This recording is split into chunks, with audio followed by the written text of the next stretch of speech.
everybody, it's that time again. It's time for Diary of a Physicist Farmgal. My name is Deborah, and I'm coming to you from here on my family farm in the foothills of the Arkansas Ozarks, where I like to do all the crafts. I knit, I crochet, I sew, I quilt, I make baskets, I make jewelry. I'll try any craft once and twice if I like it. I am also a very tired today professor of physics and astronomy at a local university where I teach courses to physics majors. I teach general education courses, and this week I am participating as one of the facilitators for our Teaching Excellence Academy, and it is a very intense week of activities, but it's always a great thing. I am so lucky that I'm a facilitator this year because I get to sit in again and learn, you know, reiterate what I learned last year, plus learn new things this year. So I'm very fortunate to have been asked to participate in that. And I'm a docent at our planetarium, which I filmed my science segment this week in the planetarium because I'm operating under the philosophy of don't let the perfect be the enemy of the good. And so this is going to be kind of a quick and dirty podcast. Anyway, I'm also a farmer. I'm a third generation family farmer here on the land that my family's lived on for multiple generations. I raise beef cattle. I raise horses. I have a retirement herd. Oh, I forgot. I've got birds. I've got heritage poultry. I've got rabbits. I've got a retirement herd of donkeys and miniature horses and a miniature mule named Pumpkin who thinks she rules the roost, and Princess Penny, the potbelly pig. And Willie's not in here right now because he's eating his dinner because I just got home from work. But I am a fur kid mom to many, many dogs and many, many cats. And yeah. So if any of all of that sounds interesting to you, let's come on along with me on this journey of Diary of a Physicist Farmgal.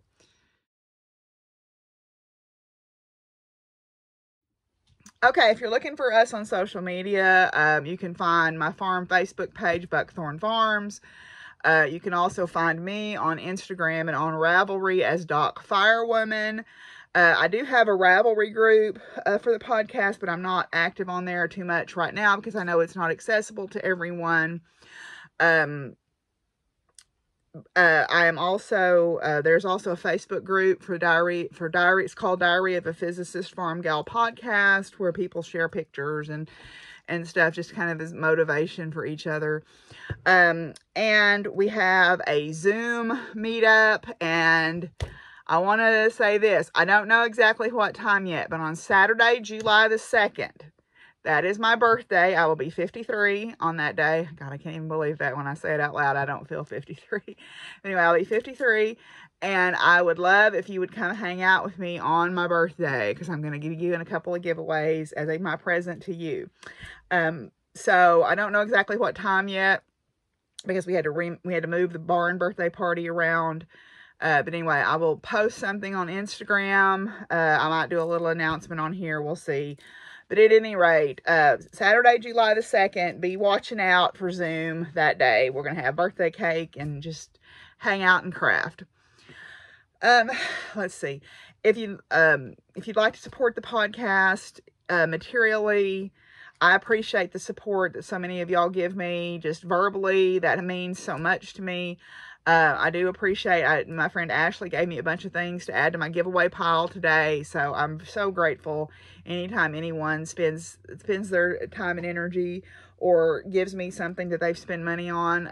I'm so grateful for that.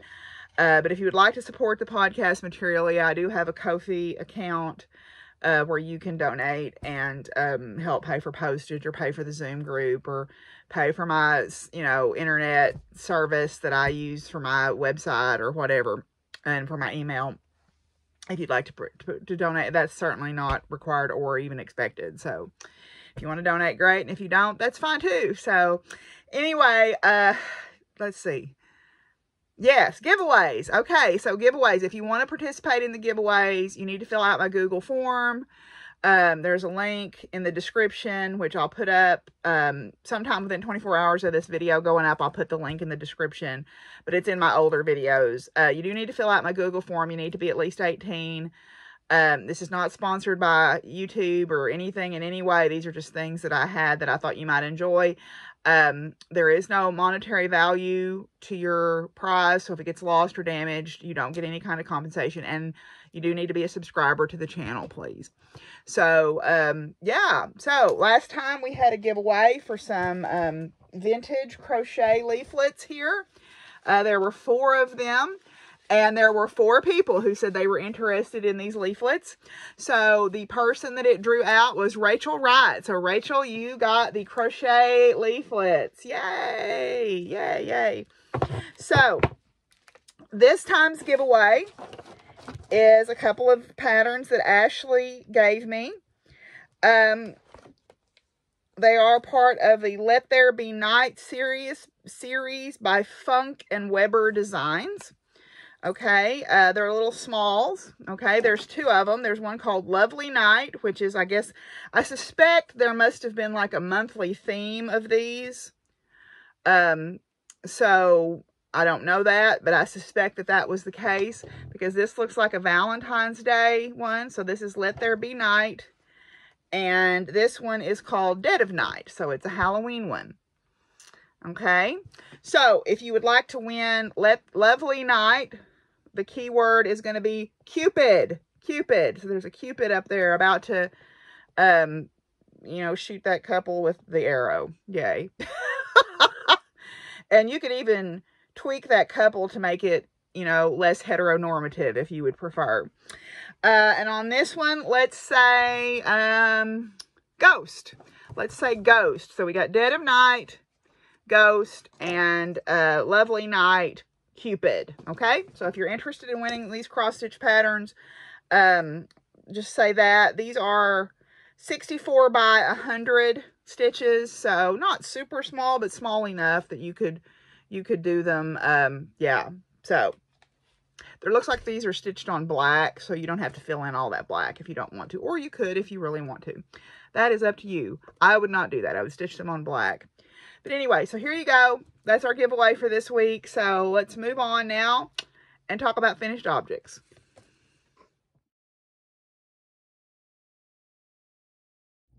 Okay, I'm going to film this quick little segment for my finished objects segment, because I want to gift these tomorrow. So I'm going to go ahead and show them to you, even though I'm not going to finish recording probably until tomorrow.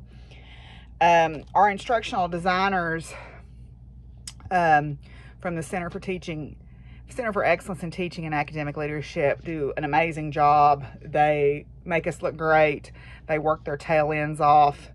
I helped a little bit today getting ready for the Teaching Excellence Workshop, and I was exhausted. So I know what they do day in and day out. They make us look good. They're always there when we need them.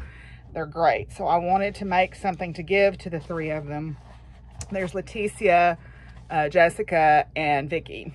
And my friend Amy is the head of the Center for Excellence in Teaching and Academic Leadership, but the instructional designers are her team who does all this great work and prepares us in so many ways to be better instructors. So what I did was I made sets of beeswax wraps for each one of them. I wanted to make something for them, give them something, and I knew that as much as I might aspire to crochet or knit something, trying to make 3 gifts in short order was going to be more than my brain could brain. So beeswax wraps are practical, they're quick, and hopefully they'll be appreciated.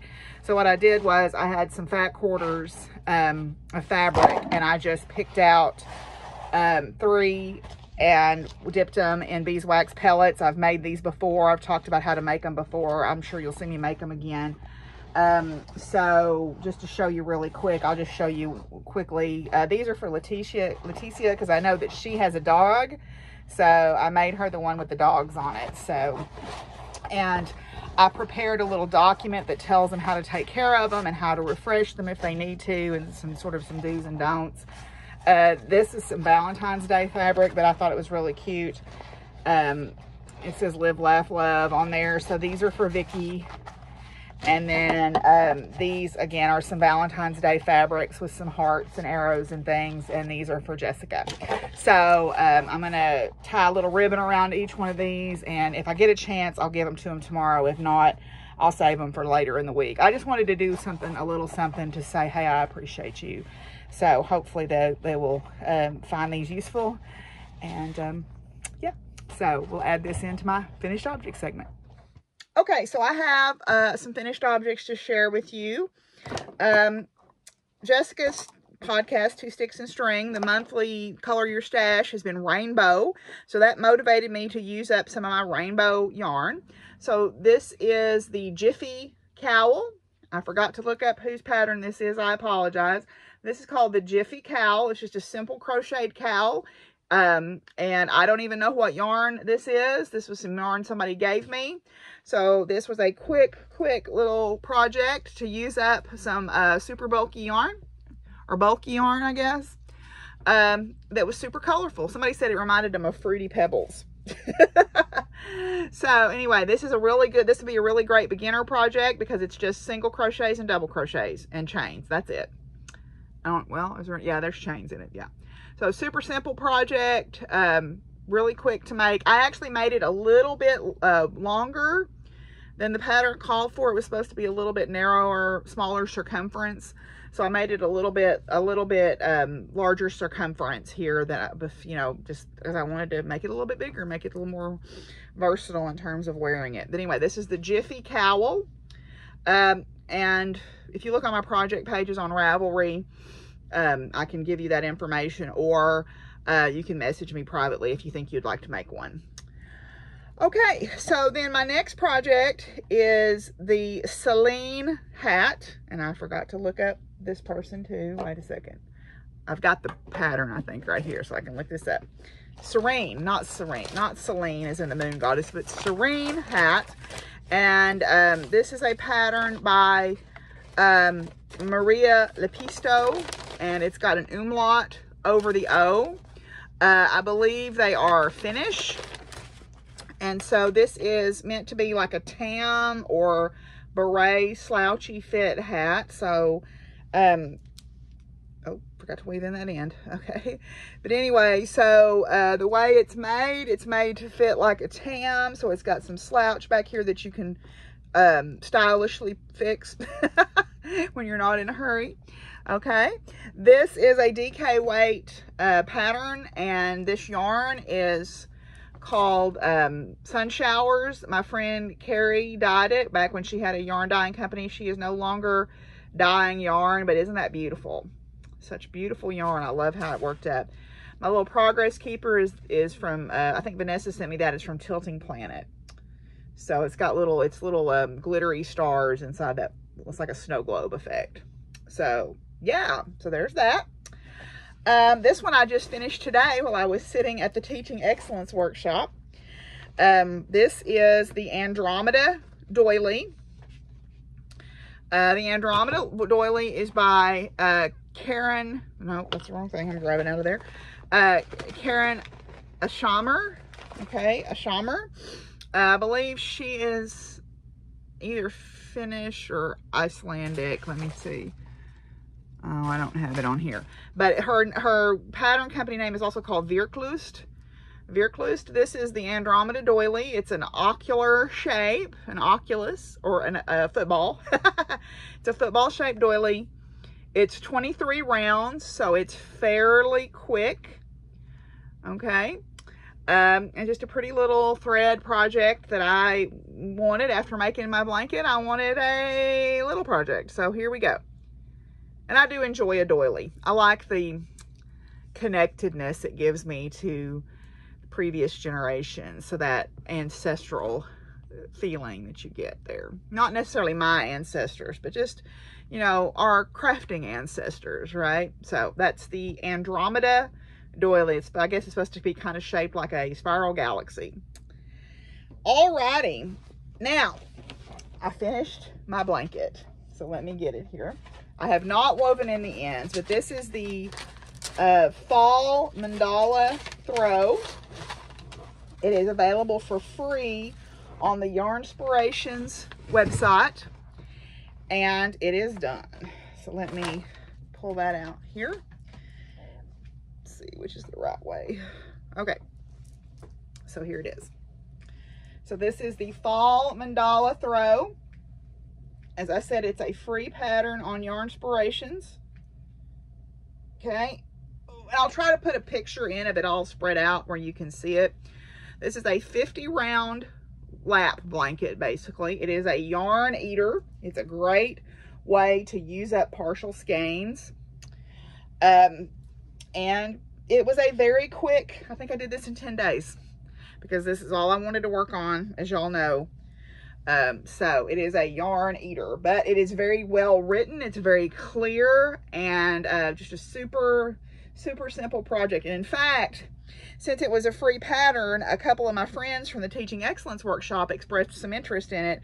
So I gave them copies today because I went to the website and downloaded it and sent them copies of it. So yep, so those are my finished objects. Yay, I've still got my ends to weave in on this, but actually you can crochet in quite a few of your ends on this.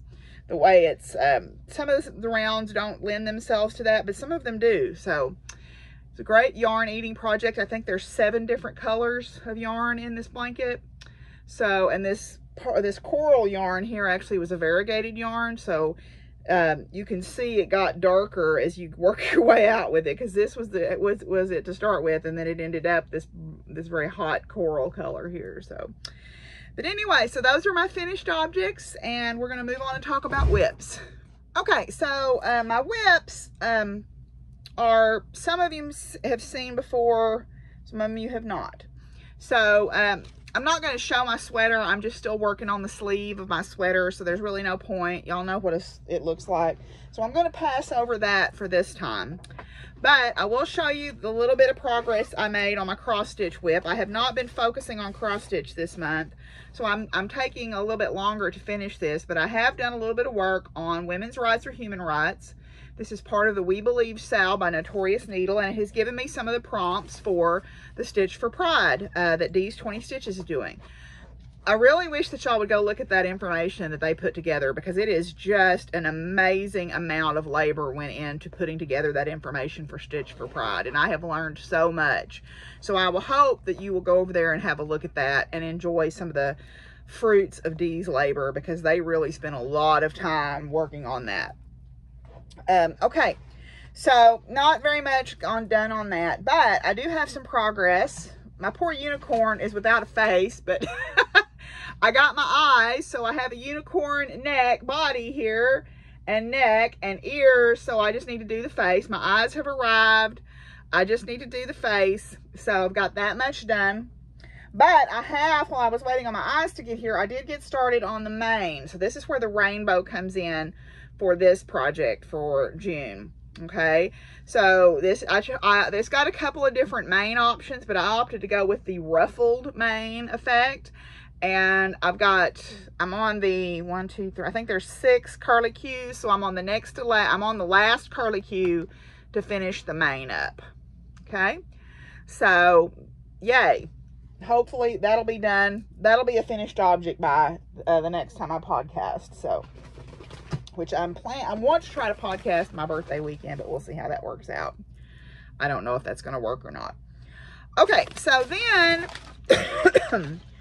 the next project is one that I have taken with me to the Teaching Excellence Workshop. I am working on a CJ Brady One Skein Wonder shawl. Y'all know that I really love those. It's called Where Sky Meets Sea, and I am using this is End of the World yarn, and this is a colorway called Radioactive. It goes along with this great bag that Maria in Colorado sent me, so it's perfect for that. And I think I've done about 6 repeats of the increased section, or I'm on the 6th repeat of the increased section, so not quite halfway through the increases, but considering I've only worked on it a couple of days, I think I'm doing pretty good. It's got a cute little marker here on it, Progress Keeper from Charmed and Dangerous. That's my Baxter in Space. Baxter in Space marker. So I'm pretty proud. I think this is I love CJ Brady's patterns because they're just very easy to memorize, and then you can just go. And then I use it as a fidget spinner for helping me pay attention during these sessions at the Teaching Excellence Workshop.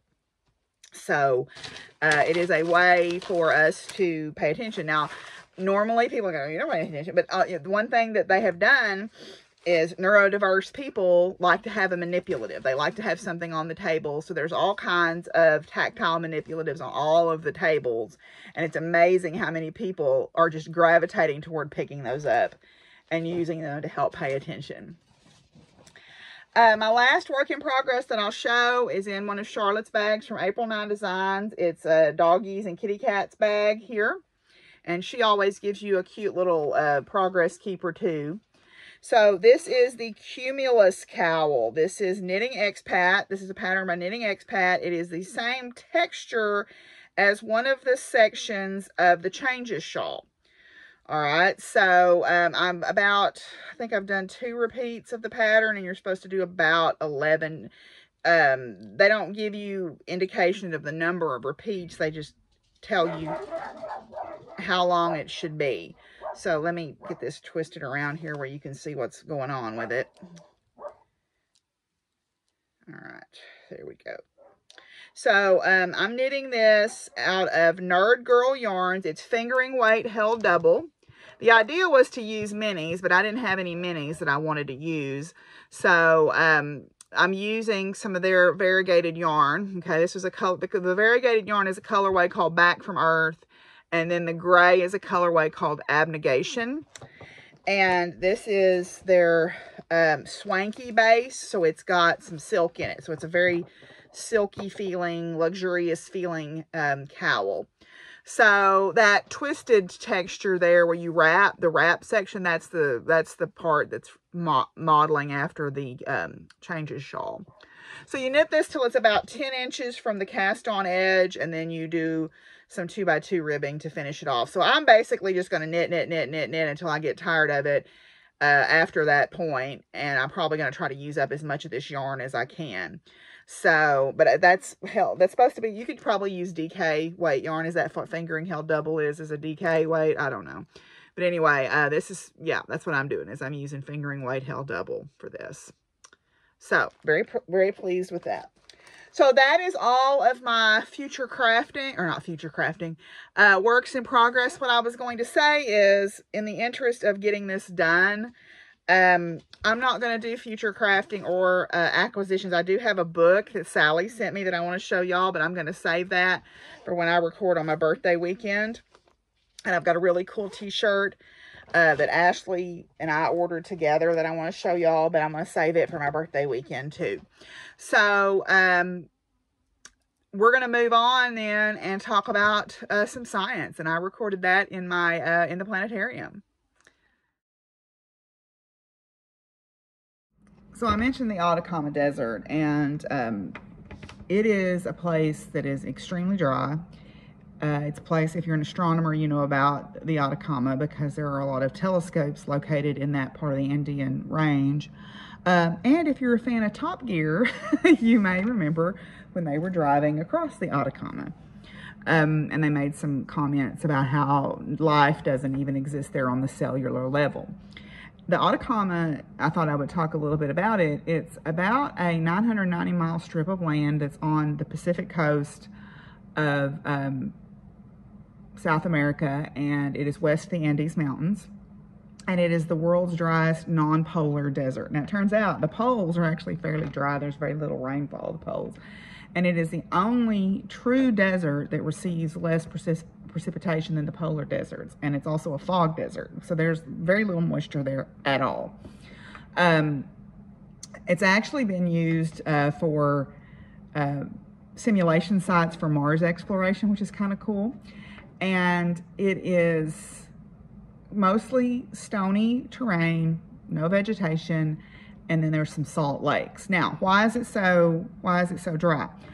It is in what's called a double rain shadow. First of all, the Andes Mountains are to the east of it. Now, at that latitude, the northeast trade winds are what is blowing across and bringing weather patterns east to west. But because of the Andes Mountains being there, which are, you know, tens of thousands, you know, in the teens of thousands, you know, 18,000 feet or so in elevation. As the air goes up over the mountains, they lose all their the air loses all of its moisture on the east side of the Andes. Cold air can't hang on to moisture, so as it goes up, the lapse rate in our layer of the atmosphere means that it cools, and so it dumps all of its moisture to the east. So to the east of the Andes, lush, green, nice vegetation. To the west, not so much. But the other thing is, so there's no rain coming from the Atlantic direction, but in the Pacific, there's the Humboldt Current, which is a cold current that it flows northward. Okay, so the Humboldt Ocean Current flows northward up the coast, and it's cool, so that doesn't heat the air above it. And because it's cool, even if the air does get some moisture, it's not very much. And then there's the Pacific anticyclone, which is a sort of a large permanent high pressure system over the Pacific. And that means there's no rain coming from the Pacific side either. So the Atacama is the driest place on earth, essentially. So it talks about, you know, when you read about the flora and fauna, there are things that are able to live there. But most of it is at the border of the desert. There's over 500 species within just the border regions of the desert. And obviously they are things that have to adapt to extreme environments. The salt flats attract Andean flamingos. So if you've watched the episode of Top Gear, that's one of the things that they run into are flamingos. Very few mammals. There's a something called the Darwin's leaf-eared mouse. And then vicunas, which need a steady water supply, so they tend to be in the areas that are more border where there's fresh water. And then there's also South American fur seals and South American sea lions, but they tend to gather along the coastal regions.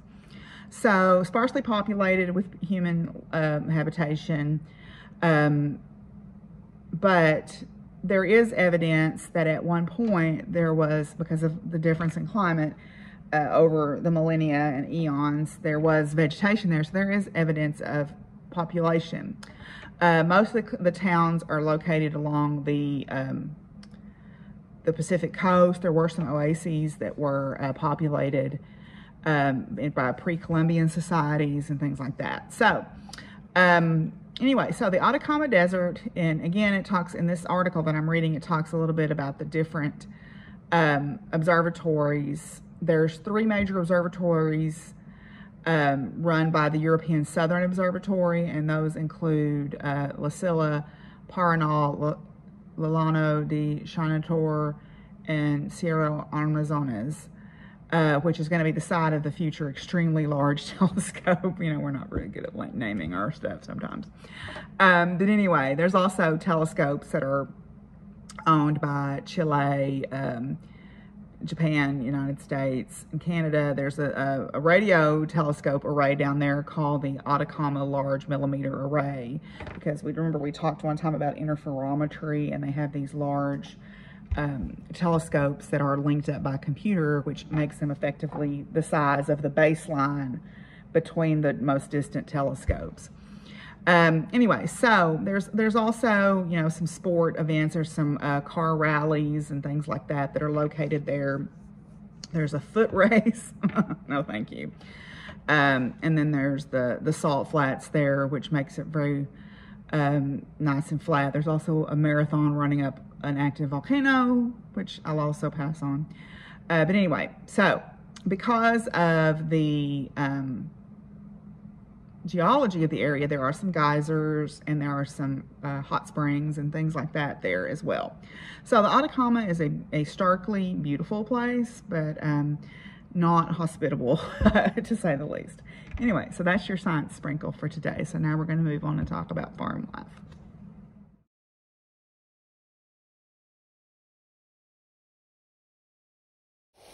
Does that feel good, Pen?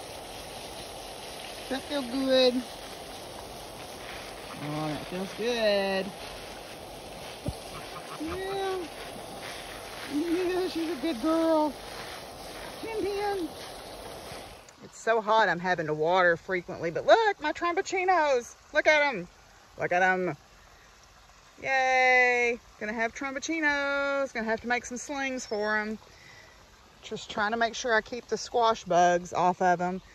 The way you check for squash bugs, or the way I check, is I literally just flip over the leaves and I look for the egg clusters, because you can treat them if you want to with this chemical called 7 dust.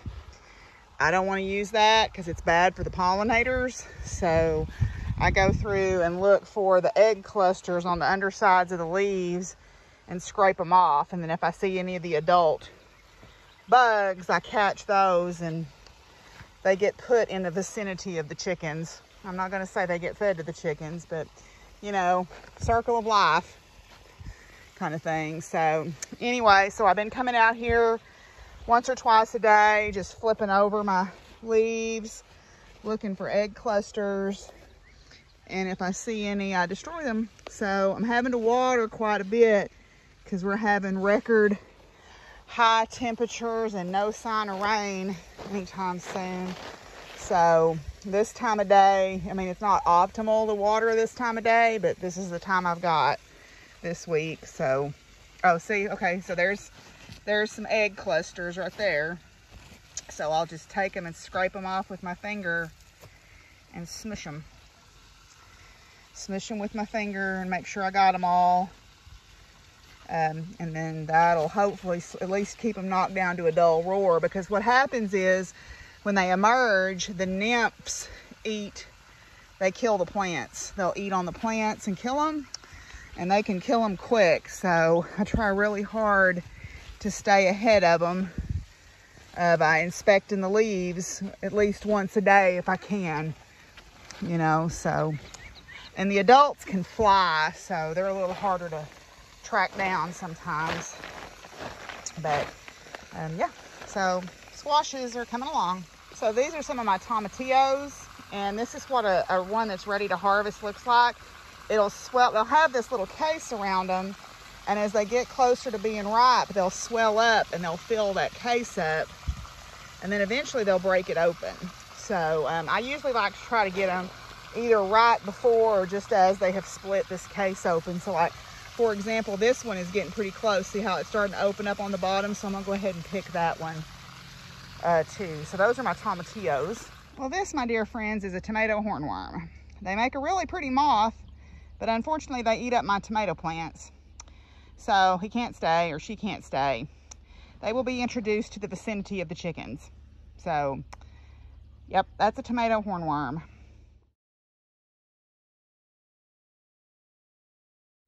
Okay, so I'm in the den to record my final thoughts segment. We just passed the summer solstice, and so happy solstice happy summer solstice to everybody in the northern hemisphere. Happy winter solstice to everybody in the summer in the southern hemisphere. The Oak King and the Holly King have switched places for another cycle of the wheel. So I wanted to read you this piece by John Forty, the heirloom gardener, about midsummer or the summer solstice, because I thought it was very appropriate to the time. So now everybody wants to come and sit with me. So I got Simon right here. I don't know if you can see him. The light's not really doing too good on him, is it? But anyway, all right. So we're going to record this real quick and then, okay. Midsummer Eve ushers in the longest day and a season of growth, renewal, and abundance. It helps us keep heart, celebrate in the outdoors, and enjoy the sweet scent of the season. Solstice is a time for garlands made of St. John's wort, mugwort, and lavender. Gardens offer up hollyhocks, flower dolls, chive vinegar, yarrow and plantain salve, strawberry shortcake, elder flower fritters and cordial, lavender wands, and an abundance of summer greens and lush floral bouquets to share with friends and family. The abundance of fragrant, colorful, and styptic rose petals available would be distilled, infused, tinctured, and strewn on summer salads and on floors and pathways. May this solstice carry the reminder that the wheel of life is much larger than us. Seasons roll on, and perhaps the best we can do is cultivate our own little patch of earth and leave our habitat a little better each year. Best wishes for a joyful and celebratory turning of the season. May you find unexpected magic in your own backyard. So I wish that for you as well. So I hope you're all doing well and you're taking good care of yourself. COVID is starting to ramp up again, it seems like, so I hope you're staying safe. And I'm going to call it quits here for today and go outside and finish my chores. But until I see y'all again, Willie's going to talk. Yeah. Until we see y'all again, y'all be good to each other. And, oh, Simon's getting anyway. Be good to each other. No, don't be jealous. And take care of each other. And peace out, y'all. Bye.